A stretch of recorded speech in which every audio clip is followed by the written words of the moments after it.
ایک سوال آیا ہے کہ اسلام ہمیں کیا سکھا رہا ہوتا ہے جب ایسی سچویشنز ہوتی ہیں کہ آزمائش آ رہی ہوتی ہے یا لوگوں پر ڈیفیکلٹ سچویشنز ہوتی ہیں، ٹف ٹائم ہوتا ہے، تو اس سے ایک انسان یا مسلمان کیا سیکھتا ہے؟ دیکھیں، اس کا جواب یہ ہے، سبحان اللہ، یہ بہت زبردست بات ہے کہ جب ہم گواہی دیتے ہیں کہ اللہ تعالیٰ نہ صرف ہمارے خالق ہیں بلکہ کہ وہ ہمارے مالک بھی ہیں، ہمارے ماسٹر ہیں، جس کو عربی میں آپ رب کہتے ہیں۔ اور سبحان اللہ، وہ پتہ ہے کہ رب کے عربی میں بہت سارے معنی ہیں، اور میں آپ سے کچھ شیئر کرتا ہوں انشاءاللہ۔ پہلا معنی تو میں نے آپ سے شیئر کر دیا، جو کہ ماسٹر ہے، مالک ہے۔ پھر رب کا ایک معنی یہ ہے کہ وہ جس کی پوری اتھارٹی ہو آپ پر، عربی میں اس کو السید کہتے ہیں۔ اور پھر رب کا ایک معنی یہ بھی ہے، وہ جس کی کمپلیٹ اونرشپ ہو آپ پر۔ اور یہ بڑا ضروری ہے، کیونکہ آپ کو پتہ ہے کہ بعض اوقات کچھ چیزیں ایسی ہیں جن کو آپ اون کرتے ہو لیکن آپ کی ان پہ اتھارٹی نہیں ہوتی۔ مثال کے طور پہ آپ کی گاڑی ہے، آپ اس کے مالک ہو لیکن اس کے اوپر کچھ ریسٹرکشنز ہیں جو آپ نہیں کر سکتے، حکومت کی طرف سے، لاز کی طرف سے، یعنی ایک سپیڈ لمٹ ہے، بہت ساری چیزیں آتی ہیں اس میں، آپ کو اس کی انشورنس کروانی پڑتی ہے، انسپیکشن کروانی پڑتی ہے۔ سو آپ کی اونرشپ تو ہے لیکن اتھارٹی نہیں ہے پوری۔ لیکن ماسٹر وہ ہوتا ہے جس کی اونرشپ بھی ہو اور اتھارٹی بھی ہو، دونوں چیزیں ایک ساتھ۔ پھر آپ کا ایک معنی یہ بھی ہے المنعم، تحفے دینے والا۔ یہ بڑا ضروری ہے۔ ایک مالک جب وہ اپنے غلام کو کچھ دیتا ہے تو اس کو آپ کمپنسیشن نہیں کہتے ہو۔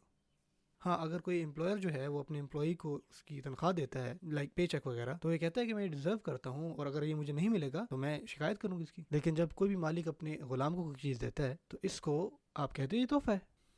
تو ایز اے مسلم میں یہ سوچتا ہوں کہ جو بھی چیزیں اس دنیا میں مجھے ملی ہیں یہ تحفہ ہے، اور جو بھی چیزیں مجھے نہیں ملیں یا میرے پاس نہیں ہیں یا مجھ سے لے لی گئی ہیں وہ شروع سے میری تھی نہیں۔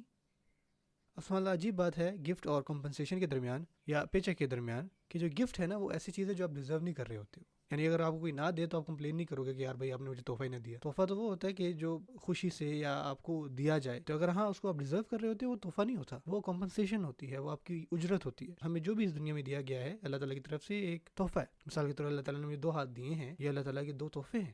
اگر خدا نخواستہ میرے پاس ایک ہی ہاتھ ہوتا تو میں اس کی اب شکایت نہیں کروں گا، کیونکہ میرے اختیار میں نہیں تھی یہ چیز۔ اور سبحان اللہ، ایز اے مسلم ہم اس سے بھی آگے چلتے ہیں، اس سے آگے بھی جا کے سوچتے ہیں، ہمارا کوئی بھی فوت ہوتا ہے جب، ہم کیوں کہتے ہیں انا للہ و انا الیہ راجعون؟ اس کا معنی یہ ہے کہ اس میں کوئی شک نہیں ہے کہ ہم اللہ تعالیٰ کی ہی طرف سے ہیں اور اللہ تعالیٰ ہی کی طرف ہم نے لوٹ کر جانا ہے۔ تو میں کس چیز کی شکایت کروں؟ اپنے ہاتھ کی، اپنے کپڑوں کی، اپنی صحت کی، بچوں کی، خاندان کی، گاڑی کی، گھر کی، میرے کام کی؟ میں ان کی کمپلین کیسے کروں جبکہ میں خود ہی اللہ تعالیٰ کی پراپرٹی ہوں، میں خود اللہ تعالیٰ کو بلونگ کرتا ہوں۔ سو جو بھی چیز مجھ سے لے لی گئی وہ شروع سے تھی نہیں میری۔ اور سبحان اللہ، اس کی جو سائیکالوجی ہے نا وہ بہت بہت زبردست ہے۔ ایک دفعہ میرے استاد نے مجھے ایک دفعہ کی بات سمجھائی کہ انسان جب کا ایمان کمزور ہوتا ہے نا اور ان کو یہ چیز بھول جاتی ہے، تو یہ تعلق ایسے ہی جیسے ایک باپ کا اور اس کے بچے کا ہوتا ہے۔ مثال کے طور پہ آپ سمجھے کہ جو باپ ہے وہ کچھ کھا رہا ہے، کوئی آئس کریم وغیرہ کھا رہا ہے، کچھ بھی کھا رہا ہے، تو اس کا بچہ کہتا ہے کہ ابو جی مجھے بھی تھوڑا سا دیں گے، چھوٹا بچہ ہے، مجھے بھی دینا تھوڑا سا۔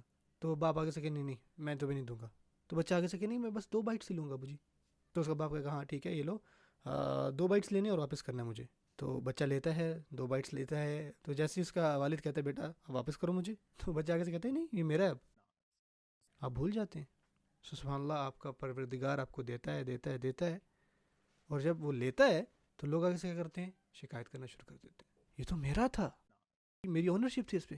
ایک مسلمان کو یہ سمجھنا ہوگا کہ یہ جتنی بھی ساری چیزیں ہیں یہ اس کی نہیں ہیں۔ سو جب بھی کوئی مسئلہ ہو اور آپ کے مائنڈ میں یہ چیز چل رہی ہو کہ جیسے قرآن مجید میں آتا ہے لِكَيْ لَا تَأْسَوْا عَلَىٰ مَا فَاتَكُمْ وَلَا تَفْرَحُوا بِمَا آتَاكُمْ، کہ تم اس چیز پر افسوس نہ کرو ان چیزوں پہ جو تم سے کھو جائیں، اور ان چیزوں سے زیادہ خوش نہ ہو جاؤ جو تمہیں عطا کر دی جائیں، کیونکہ تمہیں پتہ ہے کہ یہ تمام چیزیں تحفے ہیں اور یہ تمام تحفے جو ہیں وہ عارضی ہیں، کیونکہ تم خود ہی ایک عارضی چیز ہو، تم خود اللہ تعالیٰ کی طرف بلونگ کرتے ہو۔